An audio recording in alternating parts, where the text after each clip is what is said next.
Rome trembles, shadows flicker across marble columns as a figure falls to the Senate floor. The echo of steel, the gasp of betrayal. Julius Caesar, once Rome's greatest, now lies bleeding beneath the gaze of his peers. How did the Republic's brightest star become its most tragic victim? Tonight, we unravel the rise and fall of a man who changed the world. Was it destiny or the fatal flaw of ambition?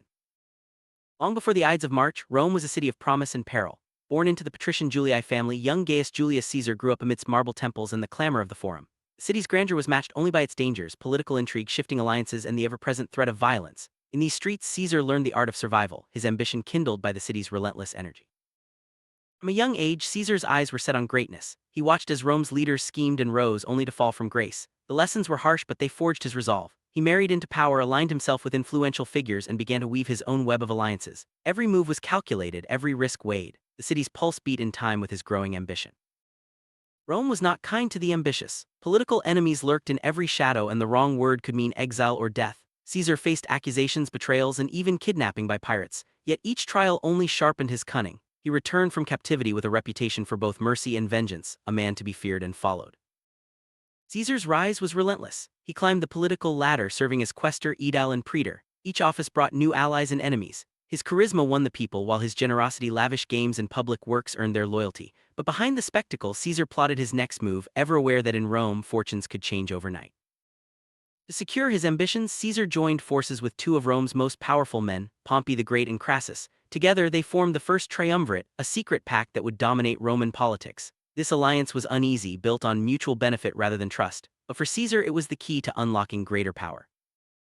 With political backing secured, Caesar set his sights beyond Rome. Appointed governor of Gaul, he saw opportunity in the wild, untamed lands to the north. The Gallic Wars would become his crucible, a test of leadership, strategy, and ruthlessness.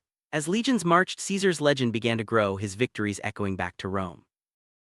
Campaigns in Gaul were brutal and brilliant. Caesar's tactics outmaneuvered fierce tribal leaders, and his charisma inspired fierce loyalty among his soldiers. The spoils of war, gold, slaves, and glory flowed back to Rome, fueling both admiration and envy. Each victory brought him closer to the pinnacle of power, but also deepened the Senate's suspicion.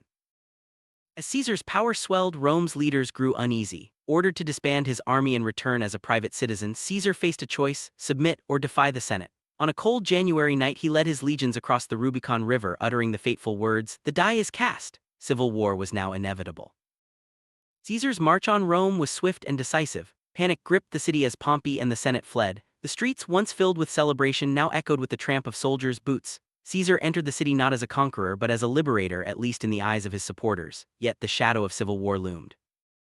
Pompey, once Caesar's ally, now stood as his greatest rival. Their armies clashed across Italy, Greece, and beyond. The fate of the Republic hung in the balance. Caesar's brilliance on the battlefield was matched by his cunning off it, as he offered clemency to defeated foes, hoping to heal Rome's wounds even as he deepened them. The armies met at Pharsalus in a battle that would decide Rome's future. Outnumbered but undaunted, Caesar's tactics shattered Pompey's forces. The field was littered with the fallen, the air thick with the cries of victory and defeat. Pompey fled, and with him, the last hope of the old republic.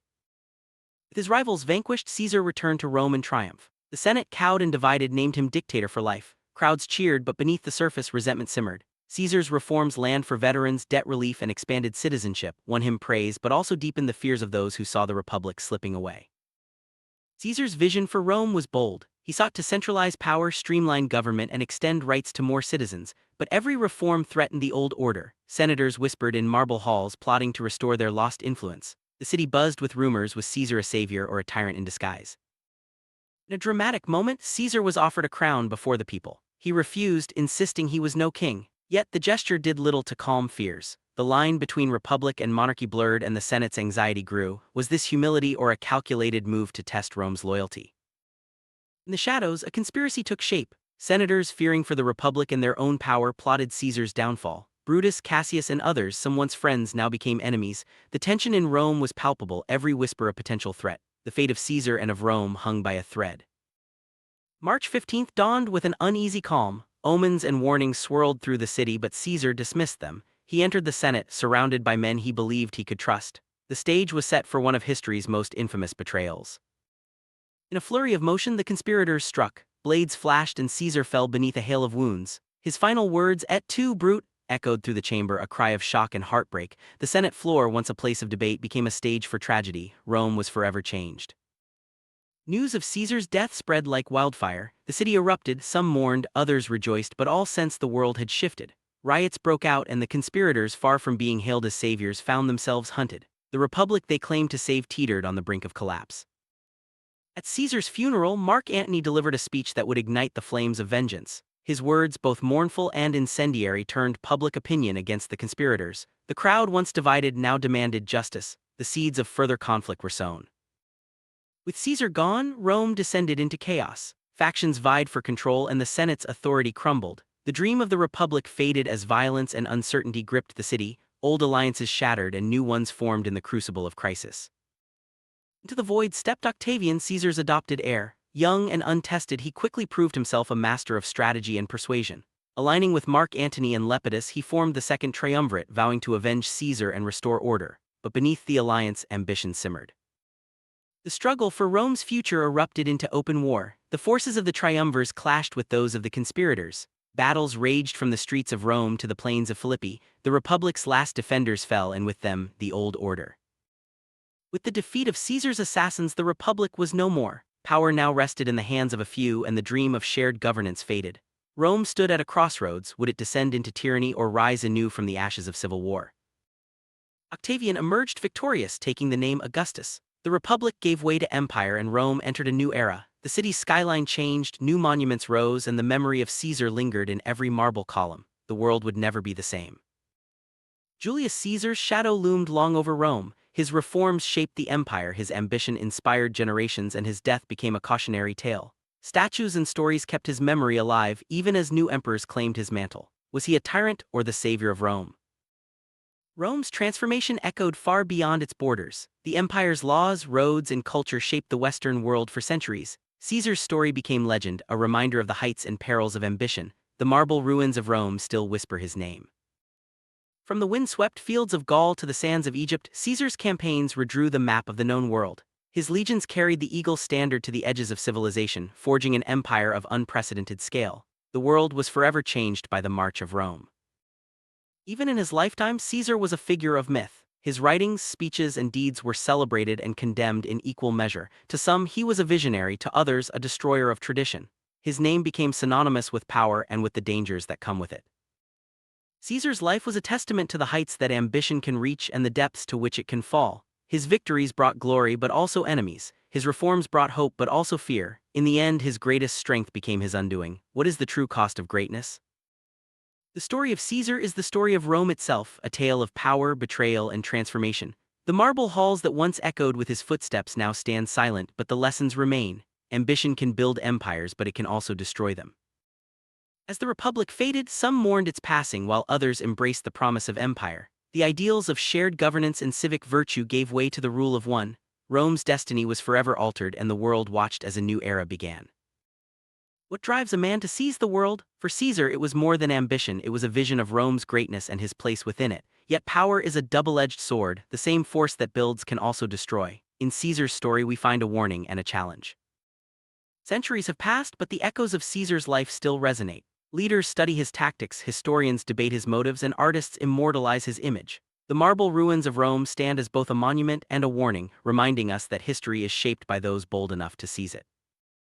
Rome's story is one of triumph and tragedy, of ideals tested and broken. Caesar's life invites us to ask, what is the price of power? Can greatness endure without virtue? The answers remain elusive, but the questions are eternal.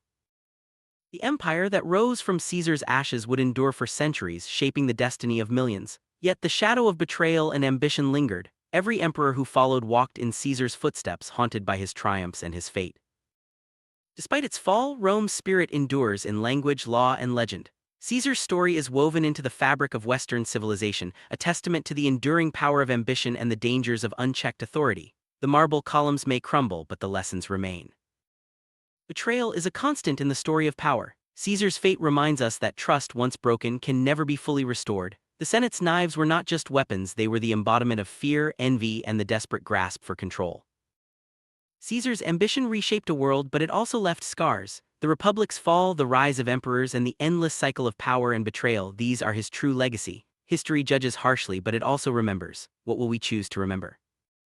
As the sun sets over Rome's ruins, we are left with a question: is greatness worth the cost? Caesar's life offers no easy answers, only the enduring tension between ambition and virtue, power and principle. In the end, history is not just about the past, it is a mirror for our own choices. The story of Julius Caesar is the story of Rome, brilliant, tragic, and eternal. His rise and fall echo through the ages, a reminder that power is fleeting but legacy endures. As night falls, the city's lights flicker and the marble whispers, Rome was, Rome is, Rome will be. As the credits roll, images of Rome's monuments, Caesar's statues, and the faces of those who shaped history fade in and out. The music swells, a blend of ancient instruments and modern strings. The story may end, but its echoes remain, inviting us to reflect on the lessons of ambition, power, and betrayal. In the end, Julius Caesar's life is a testament to the heights and perils of ambition. His story is not just Rome's, it is humanity's. As we look back, we are reminded that every age faces its own Rubicon. The choices we make define the world we leave behind. The marble ruins, the laws, the legends, Rome's legacy lives on. Caesar's story is a chapter in the epic of civilization, a reminder that greatness is both gift and burden. As long as we remember, Rome endures. The flame of ambition once kindled never truly dies. Julius Caesar's name is etched in the stone of history. His life, a blend of triumph and tragedy, continues to inspire and caution. As we leave the shadows of Rome, we carry with us the lessons of ambition, power, and betrayal, lessons as old as civilization itself.